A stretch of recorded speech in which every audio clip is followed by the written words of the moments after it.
시간은 없고 말씀은 전해야 되고 이 방대한 내용을 30분 나머지 그 시간에 하려니까 본문도 제대로 읽지 못하고 이렇게 출발합니다.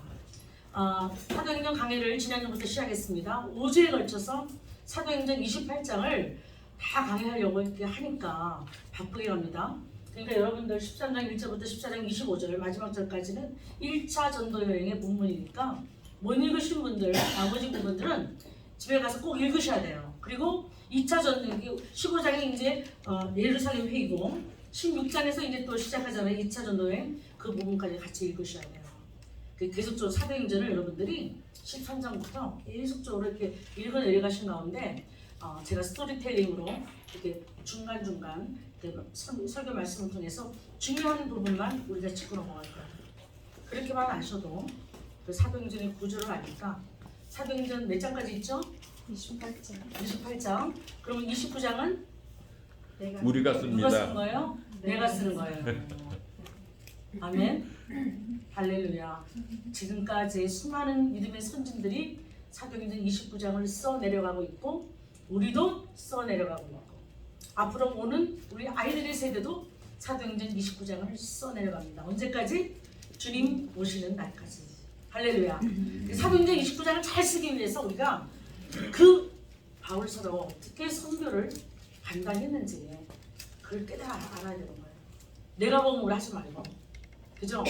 내 뜻대로 하지 말고 하나님의 뜻으로, 하나님의 인도하심으로, 성령의 인도하심으로, 또 다른 말로 사도행전은 성령 행전이라고 말씀드렸지 않습니까?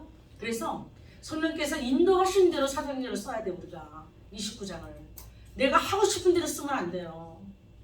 열심히 있는 사람들은 자기 하고 싶은 대로 써요. 또 하나님께서 카운트하지 않으십니다. 모든 것을 먹든지 마시든지 무엇을 하든지 하나님의 영광을 위해 하지 않으면 그것은 하나님께서 카운트하지 않으십니다. 아무리 열심히 해도 인생을 낭비한 것밖에 안 돼요. 그렇게 불쌍하게 살지 말고 정확하게 살아야 돼요. 정확하게 살려면 어떻게 해야 돼요? 말씀을 알아야 돼요. 하나님이신 그분이신 말씀을, 예수 그리스도 그분이신 그 말씀을 모르고는 우리가 믿음의 정확한 삶을 살 수가 없는 거예요. 그래서 우리가 사도행전 오늘 1차 전도행 저번 주에 나온 2차를 지금 합니다. 사도행전은 몇 년부터 몇 년까지? 연도도 중요합니다. 그래야지 여러분들이 기억할 때 이렇게 흐름이 잘 이렇게 처음부터 잘 흘러갑니다. 47년에서 49년까지 2년에 걸쳐서 전도여행을 하고 안디옥 교회에 다시 돌아온 거예요. 누가?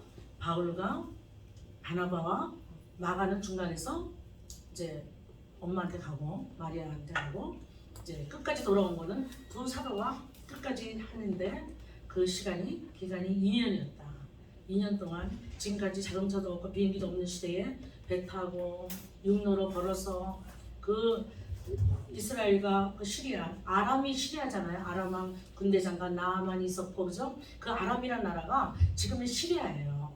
그러니까 시리아 그쪽으로 돌아서 저 위에 지방으로, 아시아 지방으로 이렇게 돌면서 걸어서 육로로 많이 갔죠. 배 타고 간 것도 있지만.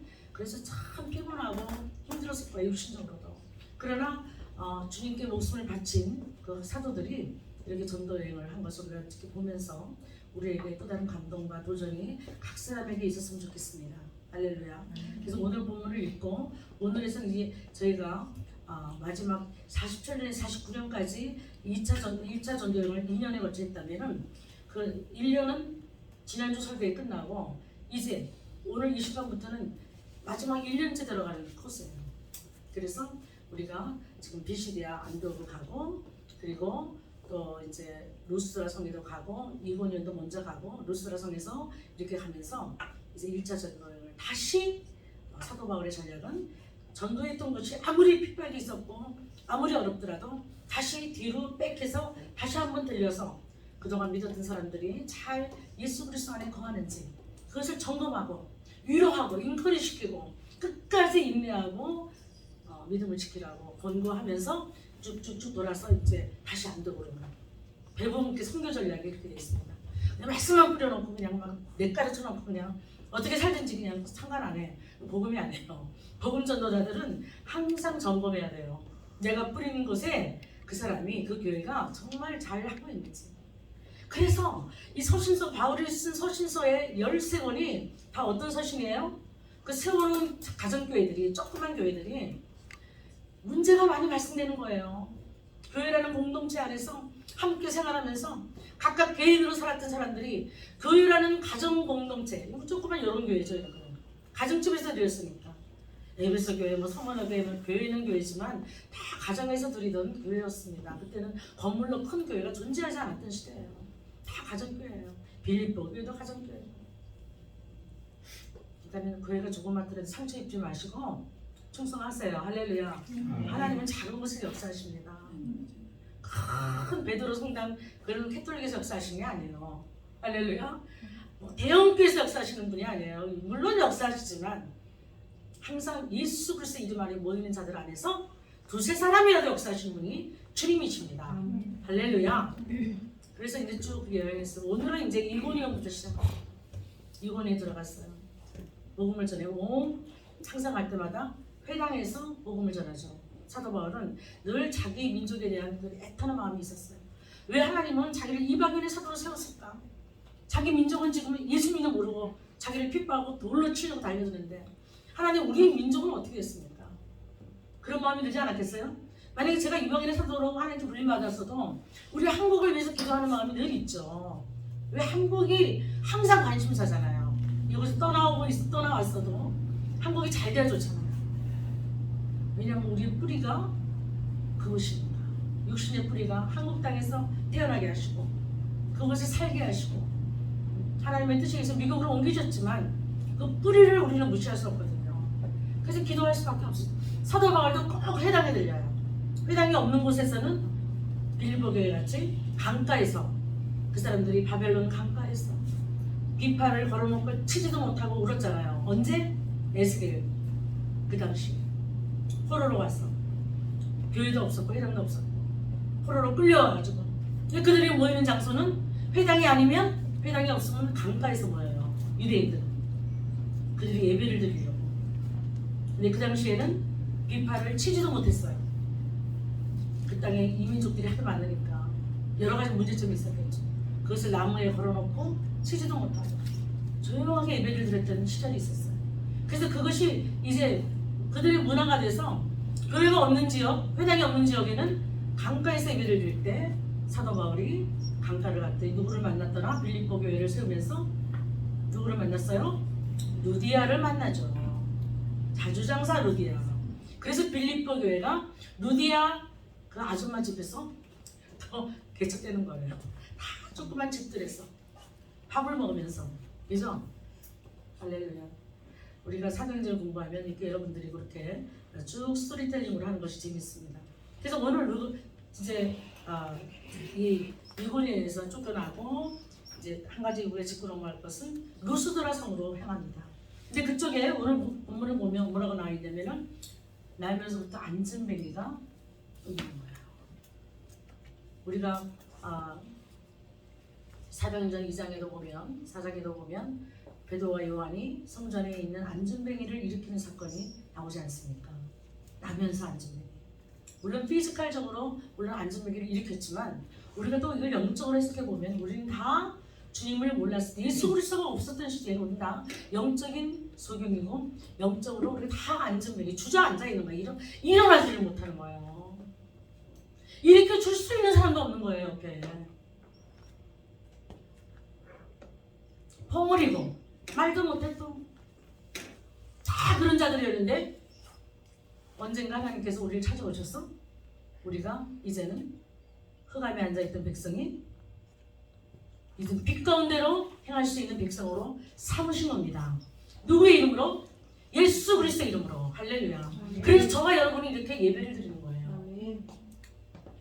내가 오늘 시간 돼서 예배 왔지.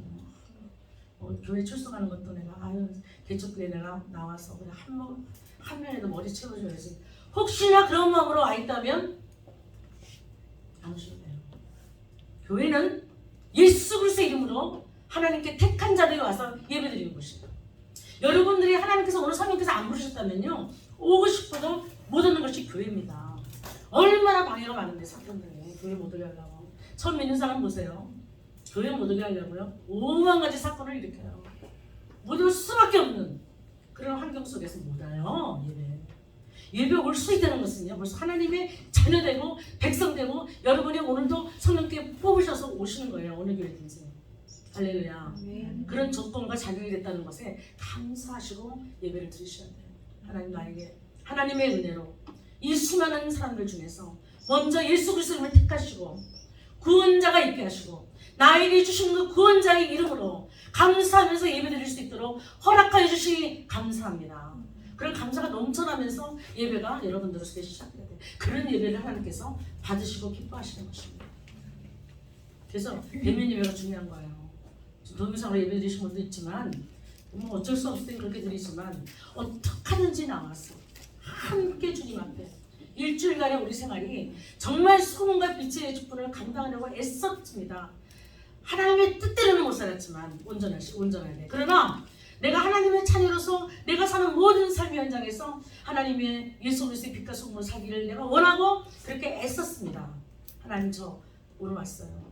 저 칭찬해 주세요. 그래서 페스티벌이에요. 주일 예배. 내가 살았던 삶의 보고를 믿음으로 할 수 있는 그 시간이 예배 시간이에요.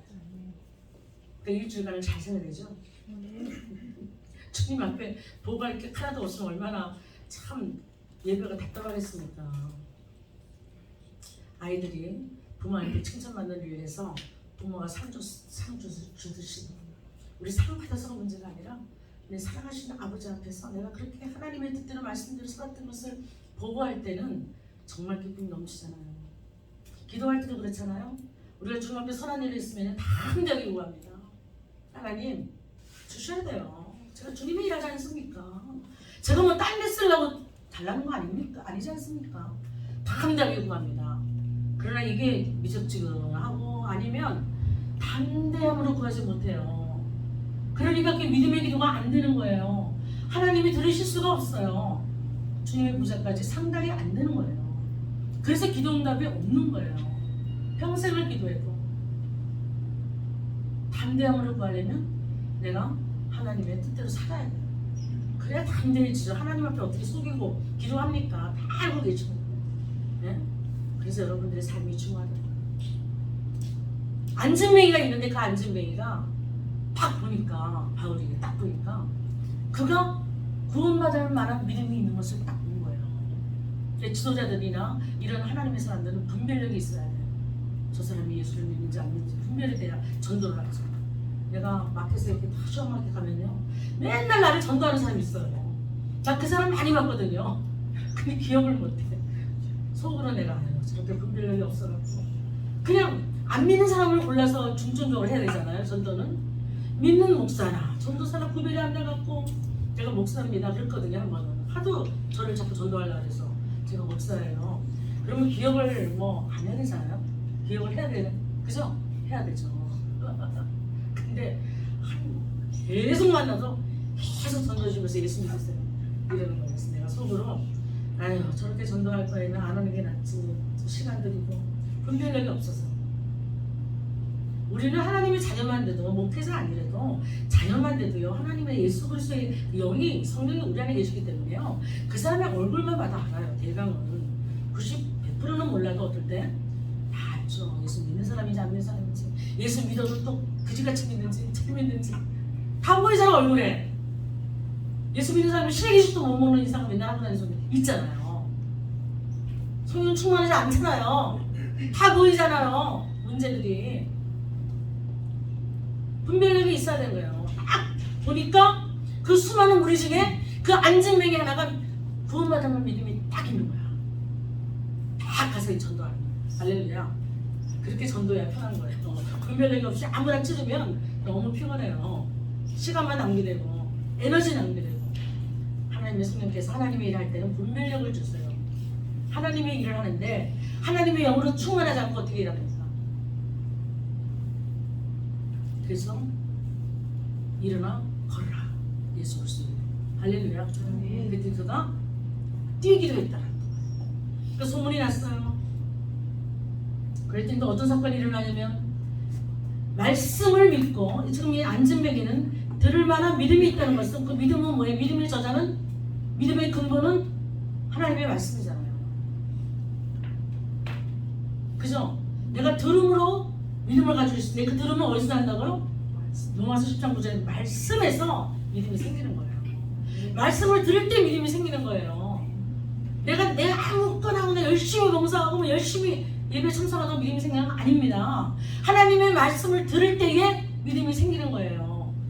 믿음의 소스는 말씀이에요. 다른 아무것도 없어요. 근데 이때 신약성경도 없었고 누구한테 말씀을 들었겠어요? 안진뱅이가 구절로 듣는 거예요. 구약 말씀에 이사야서에 메시아가 오시면 벙어리 이로가 풀리고 안진뱅이가 일어나고 소경이 눈을 그런 거를 구절로 듣는 거예요. 무식한 자들도 다 이제 라피들에 의해서 가르침이 구전으로 다 이제 전했잖아요. 그 믿음이 있었다는 거예요. 메시아가 오시면 내가 안진뱅이에서 일어난다. 할렐루야. 그 믿음이 있었다. 그거를 받대는 거예요. 사도가. 근데 그 믿음이 어디서 오냐? 그 믿음은 이사야서의 말씀의 그 믿음의 그 구원자는 그 메시아는 누구다?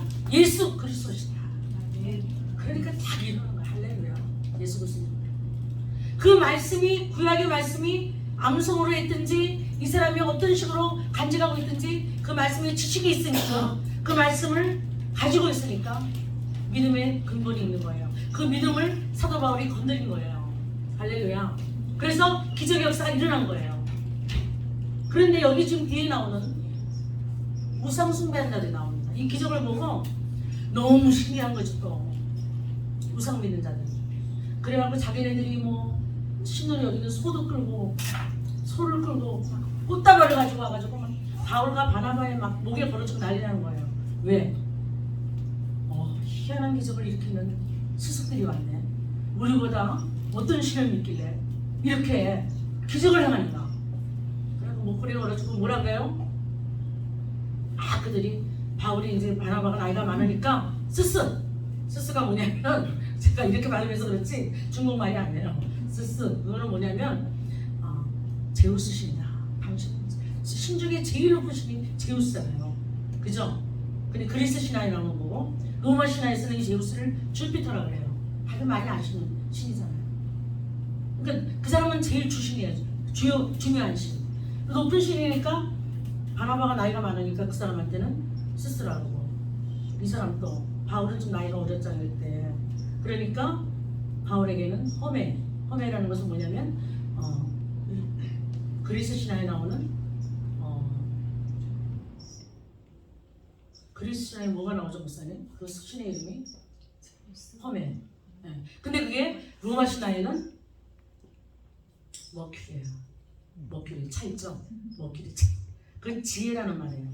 지식 그런 말.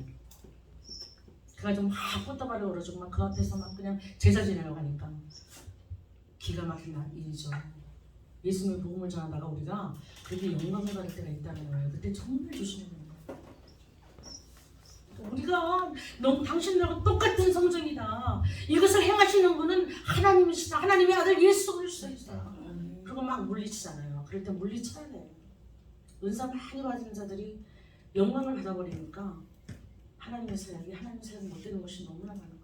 그리고 그 사람의 말로는 형편없이 그게 끝나는 것을 우리가 많이 봅니다. 그래서 우리는 하나님의 복음을 전할 때 막 사람들이 몰려와요. 그리고 핍박받는 사람도 있고 하는 사람도 있고 이 두 가지 관리를 딱 가리거든요.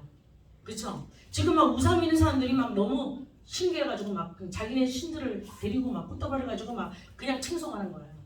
그럴 때도 조심해야 되고, 그렇죠? 배척받는 거는 외래도 괜찮은 거예요. 왜냐하면 배척받을 때 우리가 핍박받으니까 기쁘죠. 내가 주님의 일을 했구나. 이게 분별력이 가지만 우리를 막 높이 부를 때는 살짝 그 영광을 예수님께 하나님께 드릴 영광을 우리가 살짝 받아버리는 경우가 있기 때문에 굉장히 조심해야 돼요. 그래서 성경 해석하기 헐메뉴리, 그러니까는 지혜로운 책이다. 지식의 책이다. 그 성경 해석학을 신학교에서 그렇게 부릅니다. 이거 헐메. 사도 바울에게 얘기했던 헐메라고 신이 있잖아요. 헐메 신. 그 신을 붙여준 거예요. 그 이름을. 근데 한쪽에서 메시아에 대한 믿음이 있던 맹인이 일어날 때는 그 말씀에 근거가 있고 배운 하나님의 지식이 있어서 그 근거에서 나온 믿음이기 때문에 역사가 일어나도 하나님께 믿는, 하나님을 믿는 백성들의 수요가 늘어나면서 영향력을 끼칠 수 있는데, 이 우상들을 섬기는 이 사람들이 아무리 주님 앞에 영광 돌리고 그렇게 와도 또 핍박하는 무리들과 함께 이 사람들은 주님 앞에 쓰임 못하는 것을 볼 수가 있어요. 하나님의 복음이 전파되고 하나님의 역사가 하나님의 말씀을 통해서 표적과 기사로 나타날 때에 딱 두 가지 종류로 나타나요. 그것이 말씀이 있는 사람들은, 지식이 있는 사람들, 하나님에 대한 지식이 있는 사람들은 더 하나님을 알고자 더 예배드리고, 회당에 들어가는데 그 다음 회당이 이제 일주일에 한 번씩 안식일 있잖아요. 그 안식일을 기다리지 못해가지고 막 만났다 그랬어. 본문에 자세히 읽어봤어요. 그냥 하루라도 빨리 만나고 싶은 거야, 이 사도들을. 그래서 예수님에 대한 얘기도 듣고 싶고 막 이런 하나님에 대한 게 궁금해지기 시작하는 거예요, 은혜를 받으면. 근데 그 나머지 부류는 다 돌을 갖고 때리려고 죽이려고 했잖아요. 돌을 맞았잖아요, 루스라에서. 사도 바울이 돌을 맞았어요. 이 본문이 또 어디 나오면 11장 25절 고린도후서에 나옵니다. 자기가 그동안에 고생했던 거를 다 고린도 교회에다가 얘기하는 장면이 있거든요. 내가 3번 회장으로 맞고 강을 건너고 방도를 만나고 내가 한 번 돌을 맞고, 그 한 번 돌을 맞은 게 여기서 맞은 거야, 여기서 루스라에서. 근데 얼마나 맞았는지 죽었어요. 쓰러져서 죽었는데 다 죽은 줄 알고 반대파들은 떠나가고 죽은 줄 아니까. 근데 사도 바울을 그 신뢰하는 그런 그룹들이 장사를 지내려고 거기 모여 있었는지 그 시체를 이제 바라보고 어떻게 해야 되나 그러고 있는데 어떻게 했어요? 공부를 하나도 모르시는 거예요. 일어났잖아요. 툭툭 털고 잠깐 그냥 누웠다가 일어난 것처럼 죽은 줄 알고 버렸는데 성 밖에 툭툭 털고 에휴 이 지방에서 뭐 전도 못하겠구만 그러고 이제 가는 거예요. 네? 하나님의 복음은 한번 문을 열면 닫을 자가 없습니다.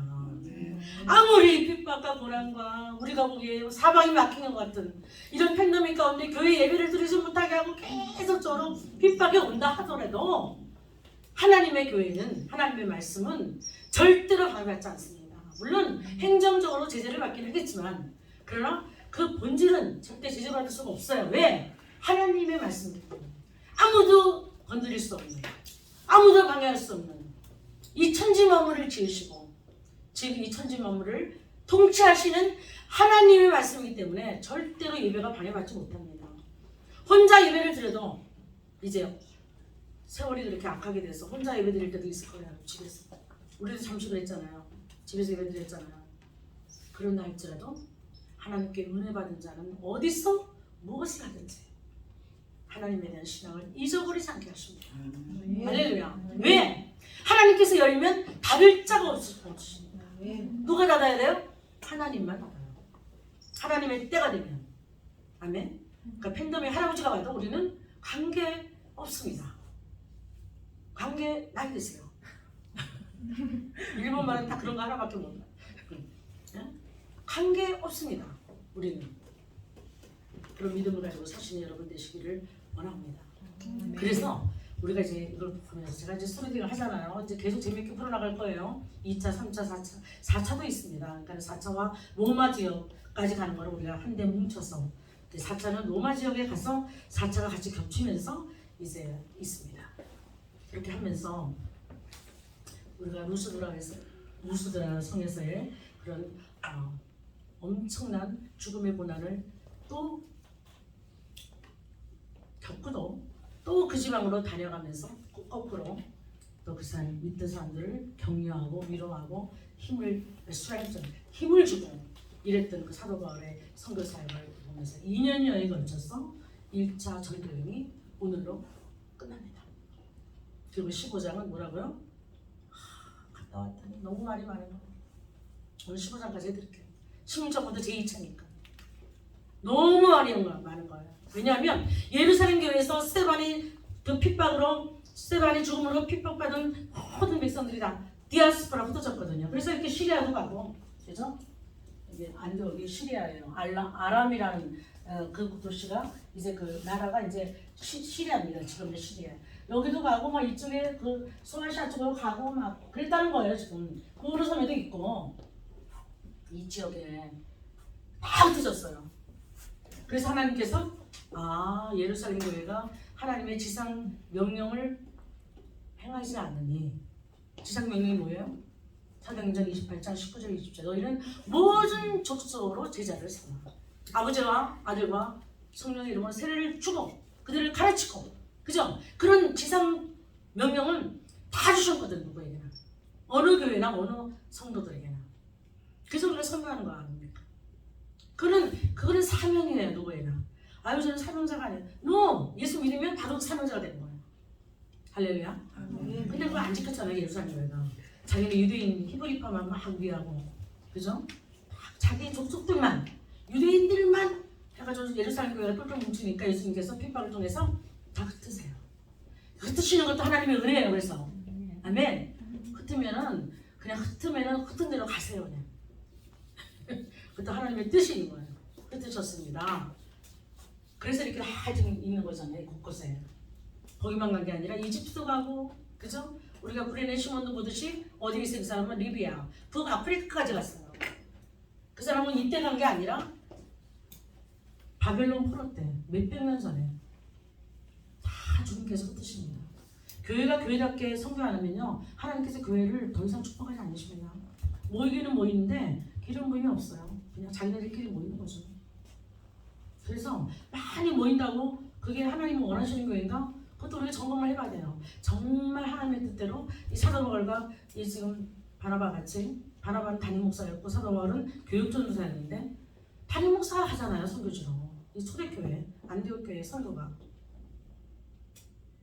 담임 목사 간다 그러면 저희 교회는 뭐 가만히 있겠지만 대우교회에서 담임 목사가 선교 간다면 안 말리겠어요. 선교 목사님 어디 가시나니까 교회를 지키셔야죠. 이 많은 사람들 다 그렇게 나오죠. 저희 교회는 제가 가도 뭐 아무도 말리성 없을 것 같아요. 잘 다녀오세요. 목사님들 많으시니까. 그쵸? 근데 보통 교회는 그렇게 안 한다고. 담임 목사가 선교지에 떠나는 예가 없어요. 목회하다가 갑자기. 근데 이 지금 안디옥 선교는 그렇게 해서 시작된 거예요. 하나님이 원하시는 선교는 담임 목사, 부목사 안 가리십니다. 하나님이 성령께서 금식하고 떠나라 그러면 어떻게 한다? 가라? 간다. 은혜교회 얘기했잖아요. 제가 가라 간다 책 있다고. 예. 성령께서 가라 그러면 그냥 군소리 없이 가야 되는 거예요. 담임 목사, 부목사, 뭐 협동 목사 다 필요 없어요. 하나님이 가라 하면 갑니다. 그렇게 시작되는 1차 전도여행이 오늘 끝납니다. 그리고 이제 종교회의를 통해서 수많은 교회들 몇 교회를 세웠는데 그 교회들이 문제가 많은 거예요. 이 사람들이 옛날 예루살렘 교회에 있었던 사람들이니까 구약에 유대교회 강했잖아요. 그들이 예수 그리스도를 믿었다 해도 그 유대교회의 그 존재, 그 잔재를 빼내지 못하는 거예요. 그래서 너희들이 예수 그리스도 믿는 거 좋아. 근데 율법과 할례를 받아야 돼. 그래야지 너희들이 진짜 예수 믿는 거야. 이렇게 된 거예요. 그래 얼마나 힘들겠어요. 예수 믿는 것도 힘든데 거기다가 율법의 짐을 쥐어가지고 새신자들이, 이방인들이 할례까지 받아들이고 얼마나 힘들겠어요. 그렇죠? 그래서 성서에 이렇게 나옵니다. 경건한 사람이라 할 때는 할례 받지 않는 유대인을 경건하다고. 유대교의 사람. 그러니까 할례 받지 않고 유대인인 사람들이 있어요. 이방인죠. 유대교를 위해서. 그래서 말들이 많은 거예요. 사도 바울이 가짜 복음이다. 사도 바울이 말이야. 예수님 진짜 보지 못했잖아. 그 사람은 12사도 아니잖아. 그리고 또 핍박했잖아. 믿는 사람들. 그러다가 어쩌다가 자기가 은혜 받아 사도가 됐는데 그걸 어떻게 믿어? 그 사람이 전하는 뭐 어떻게 믿을까 우리가? 반쪽 복음이야. 그 사람은 진짜 사도가 아니야. 이런 말들이 막 도는 거야. 이런 지방에서, 개척교회 한 데서, 사도 바울이 세운 교회에서. 그 사도 바울이 갔다 와서 쓴 게 뭐예요? 49년도에 갈라디아서를 씁니다. 갈라디아 교회가 또 많았으면 다 문제들이 있었지만 갈라디아 교회에서 문제가 심각해진 거예요. 율법과 복음에 대해서. 그래서 율법과 복음하면 갈라디아서를 보는 거죠. 그렇죠? 그래서 그 교회가 세워지고 그 교회가 세워진 교회에서 문제가 생겼기 때문에 편지가 나간 것이 지금 우리가 성경이 된 거예요. 사도 바울의 서신. 그러니까는 그때는 문제거리 때문에 고통받았지만 그것을 서신으로 쓰고 그것이 성경으로 남아서 우리한테까지 교훈을 줘요. 그러니까 하나님은 다 우리에게는 보이는 안 좋은 일들도 나쁜 일들도 문제거리도 하나님께서는 다 합력하여 선을 이루시느니라. 그래서 우리 인생에서 안 되는 거 많죠. 잘 되는 것보다 안 되는 게 더 많지 않겠어요? 우리 앤디 형제님 인생이 잘 풀려나가지 않는 때가 많잖아요. 계획한 대로. 근데요 하나님 다 그거 쓰십니다. 정말 쓰십니다. 합력해서 선을 이루십니다. 하나님의 일들을 위해서 우리의 실수와 우리의 낭만과 우리의 모든 과거의 아픔들을 상처를 다 쓰십니다. 상처를 많이 받고 살았으면 상처받는 사람들을 전도할 수가 있고 상담할 수가 있어요. 내가 당해보지 않으면요 못합니다. 우리 남편 장로님도 뒤에 계시지만 자기가 건강하거든요. 그러니까 아픈 사람을 잘 몰라요. 누가 넘어지면 아니 넘어진 사람한테 왜 넘어져요? 이러는다고 글쎄. 그러니까 내가 옆에서 얼마나 좋아하겠어요. 같이 다니다가 넘어질만 하니까 넘어진 거지. 그 사람이 넘어지고 싶었겠어요. 근데 왜 넘어져요? 물어보는 사람이 어디 있냐. 자기가 안 넘어져 봤으니까 길 가다가 그냥 넘어지고 이런 게 보통 있는 현상은 아니지만 그러나 마음이 없어요. 자기가 건강하니까. 제가 아파도 우리 남편한테는 별로 얘기 안 해요. 안 알아주니까. 안 알아주면서 얘기해봤자 내 입만 아프지. 그래서 그냥 혼자 앓다가 우리 동생 넣은 사람한테 많이 얘기하다가 그래요. 그러고 지나간 적도 있어요. 자기가 겪지 않으면 몰라요. 그러니까 마음의 상처와 고난과 역경과 어려움들은 다 우리에게 우리 신앙을 하나님께서 키우시기 위해서 우리에게 훈련받는 과정으로 주시지만 그 주신 것으로 끝나지 않습니다. 그것을 반드시 사용하십니다. 하나님은 손해보는 장사를 안 하세요. 할렐루야. 그렇기 때문에 우리가 범사에 감사할 수 있는 거예요. 안 좋게 보이는 사건도 하나님의 입장에서 보면 하나님의 안목에서 보면 다 뜻이 있거든요. 우리는 몰라요. 그 뜻을 지금은. 지나놓고 보면 또 알아요. 그러나 지나놓고도 모를 적도 있어요. 그러나 하나님은 아시니까 분명하게 우리를 그렇게 사용하십니다. 그래서 가장 우리 삶의 순간순간마다 다 소중한 거예요. 사람이 다 80억 인구가 다르듯이 다 다른 문제들이 조금씩 다른 문제들이 다 있고 그런 문제들이 하나님 앞에서 하나님 앞에 나오면 그런 것들이 다 하나님의 사용하는 도구들로 구원의 통로로 그렇게 쓰임받는 거예요. 너무 감사하셔야 돼요. 고난이 많을수록 더 쓰임받으십니다. 감사하셔야 됩니다. 하나님이 감당할 만한 시험밖에는 안 주시거든요. 그러니까 내가 고난을 많이 받는다 그러면 나를 하나님께서 굉장히 크게 쓰실 거구나. 또 한면으로는 내가 약하지 않고 좀 강하구나. 약한 사람한테는 고난이 주면 떠나가잖아요. 감당이 안 돼서. 근데 감당하고 있는 사람들은 여러분들은 하나님 앞에 그만큼 인정받고 내가 강하니까 하나님께서 이렇게 또 크게 고난을 주시는구나. 그것도 감사해야 돼요. 강하고 다 함대해야 되니까.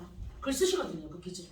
할렐루야. 그래서 1차 전도회 오늘 끝나면서 여러분들 보면 계속 읽어오세요. 쭉 읽으세요. 28장까지. 읽고 또 읽고 28장까지. 그 29장은 내가 매일매일 삼수돼서 이 말씀을 듣고 내가 써 내려가는 것입니다. 할렐루야. 여러분들 일기 쓰는 것도 중요하고 좋은 일이지만 내가 하나님께 행할 일 사도행전을 29장을 매일매일 마음속에 생각 속에 써 내려가시고 아멘. 그렇게 하시는 저와 여러분이 되면서 정말 하나님의 뜻대로 하는 선교가 어떤 선교인지 그렇게 깨달아가시고 하나님의 사랑의 넓이와 길이와 높이와 깊이가 어떠한 것을 말씀 속에 깨달아하는 그런 지혜와 지식으로 충만할 줄 믿습니다. 그렇게 될 때에 이 마지막 때에 하나님의 선교를 우리에게 맡기시고 마음 놓고 하나님이 우리를 쓰시는 그런 역사가 우리에게 일어날 것입니다. 기도하시겠습니다.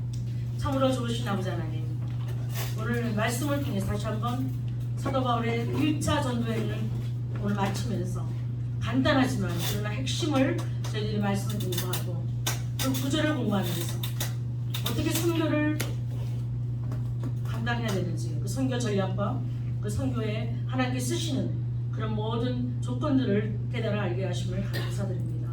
우리가 선교하고 전도하며 교회 일에 봉사하면서 흔들리지 않은 믿음으로 나아가게 하시고 오직 말씀에 입각하여 그 믿음을 가지고 우리가 출발하고 모든 과정을 진행시킬 수 있도록 우리에게 하나님의 지혜로 충만케 역사하여 주시옵소서. 우리의 남아있는 데가 이제 얼마 남지 않았는데 시간을 낭비하지 아니하고 허비하지 아니하고 헛된 것을 구하지 아니하며 오직 주 예수 그리스도만을 위하여 우리의 모든 남은 생을 전력으로 충성할 수 있도록 우리를 축복하시고 인도하여 주시옵소서. 감사드리고 예수님의 거룩하신 이름으로 기도하옵나이다.